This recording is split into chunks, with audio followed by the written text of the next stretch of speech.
ndabye bubi nakugamba kisebo ekinakukyusa endowooza. Once a Blue 3 member, now a solo artist, Cinderella Sanyu is in her late 20s and was born and raised in Bale district in eastern Uganda to the late Mr. Muyonjo and Mrs. Angela Muyonjo on the 28th of August 1985. She has 4 sisters and 2 brothers. She started singing when she was 6 in church and in school.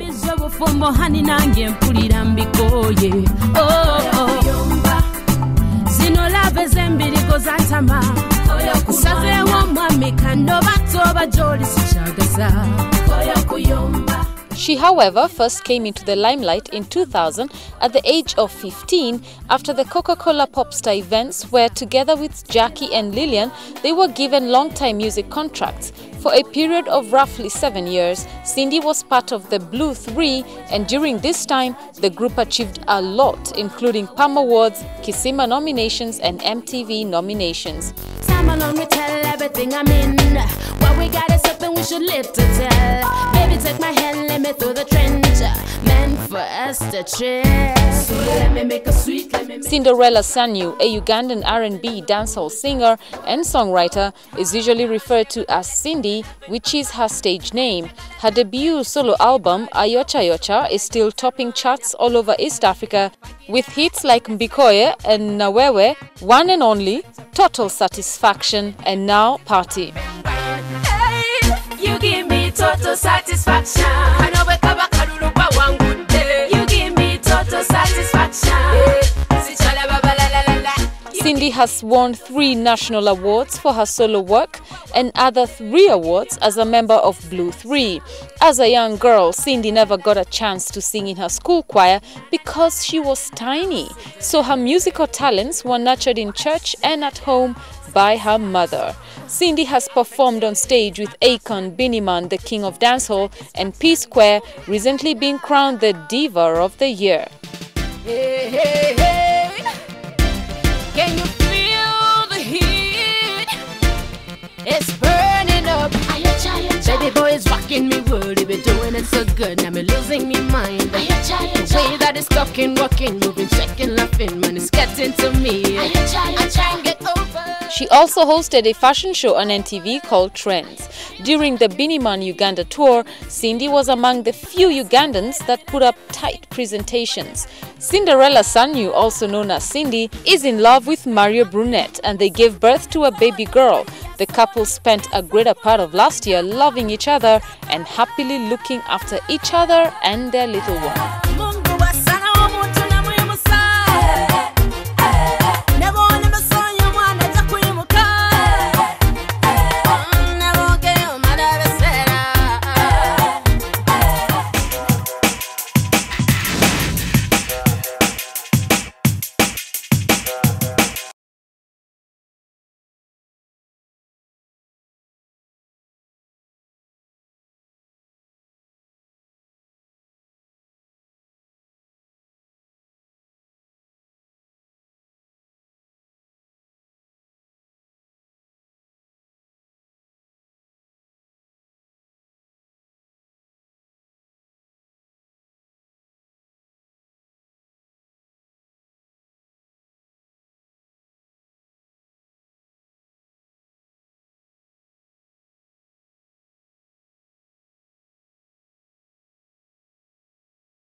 This is NTV.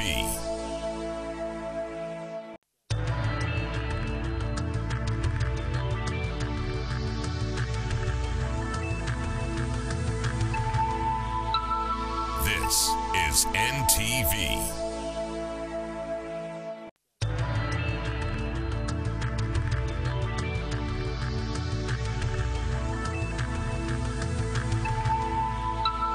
This is NTV.